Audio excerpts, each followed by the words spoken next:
Bobby Fischer is known for his great tactical skill, and this shows in this game. This is the fourth video of my series where I analyze Bobby Fischer's games for you. And in this game, he played against Robert Eugene Byrne, and Byrne plays with the white pieces. Byrne opens with pawn to d4, and let me just quickly turn off the arrows because that is going to spoil you. And Bobby Fischer in this game, yeah, I mean, I don't know what to say about this game. The last 3 games we analyzed were incredible, right? But this game, I genuinely believe, might be on another level. I mean, the sacrifice in this game, maybe not with the queen sacrifice we had previously, but this game is on a high level. It's definitely up there, one of the greatest games. Pawn to g3. This is going to be some sort of cattle in defense. c6, bishop to g2. I mean, this is d5 takes. And we have a pseudo cattle line, I mean, where the knight is not on f3. This is uncommon. And after we castle, the knight goes to e2. And white wants to put pressure on this pawn. Knight to c6. And now castles it as well. So the players just developed. Bobby Fischer likes to often put this bishop here on g7. And now pawn to b6. This looks weird because it weakens the squares here on this side, but it's actually quite good because you have to somehow bring out your bishop, and Bobby Fischer does exactly do that. He brings out the bishop to a6. And after bishop to a3, we get rook e8, moving out of the pin, and now queen to d2. And already in this position, black is actually slightly better. I mean, white set up a little bit passive, right? And knight normally goes to f3, and the cattle line you don't take here. White setup is a little bit passive. So, Bobby Fischer strikes in the center with pawn c5. Right? What are you told to do as a beginner? Strike in the center. He takes and knight takes. But you might be saying, well, but he is weakening his structure. Yeah, you're right. You're right. He's weakening his structure. He has now a isolated queen's pawn, which is considered bad. But in this position already, the activity of the black pieces is much more game deciding. This bishop is nicely placed. This knight is in the center of the board. This knight has potential to activate, and then this bishop is also really active. While the white pieces are just sitting back, maybe putting some pressure here, but not really doing too much. Now, just so you know, this here is not playable because of the knight takes and bishop takes. We just take the knight here, and the queen is overloaded. Same thing if queen takes. I mean, just grab here, and then you win because you want a piece. So this is not playable. So rook fd1 is played. This is the wrong rook though. Rook a1 would have been much better. Rook fd1, wrong rook. Rook a1, we probably would have seen. It's difficult to say what Bobby Fischer would have played here.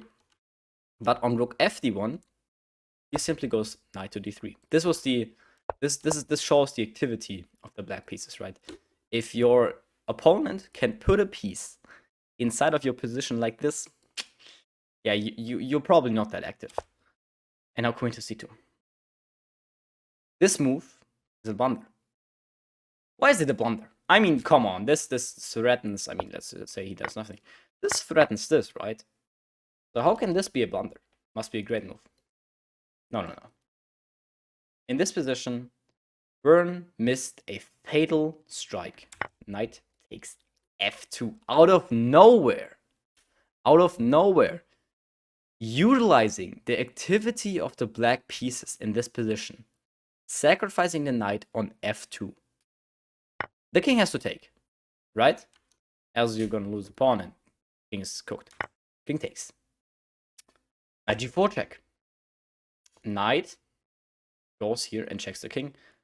Gets himself activated. The rook is active. The queen is gonna come out. The bishop is active now. This bishop is active on this side now. You cannot do much here. This is obviously not possible. Queen f6 is played. Even if you take here, you probably get h5. And after this, bishop c8 is made very, very soon. Yes, you can play this, but then this. The king is just dead. So you cannot go forward. If you go to f1, I mean, you just get forked. If you go to e1, If you go to e1, then you're also in the center of the board. So after this, you have problems. You have problems because this bishop is unprotected. Yeah, that is your biggest problem. This bishop is unprotected. So the king goes to g1. And now after knight takes e3, the bishop is still hanging. The queen moves to d2. And now instead of taking this rook, which would be what you would be thinking, because you think, okay, I want material. No. Fischer is different. Fischer takes on g2. Why? Why would you take on g2? Because the bishop on g2 is the best defender of the white king. And after the king takes, you have a light squared bishop. Your opponent doesn't. But your opponent has light squared weaknesses. This is the point. It's stronger to take this than taking this, because this bishop is actually much more valuable than this random rook. And immediately, black, or Fischer, utilizes this. Pawn to d4. This is a pawn sacrifice.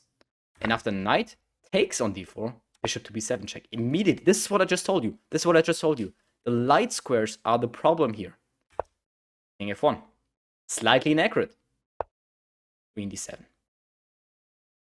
And immediately, after this move was played, Byrne resigned. Why? Because this move is coming. And on this move, you're cooked.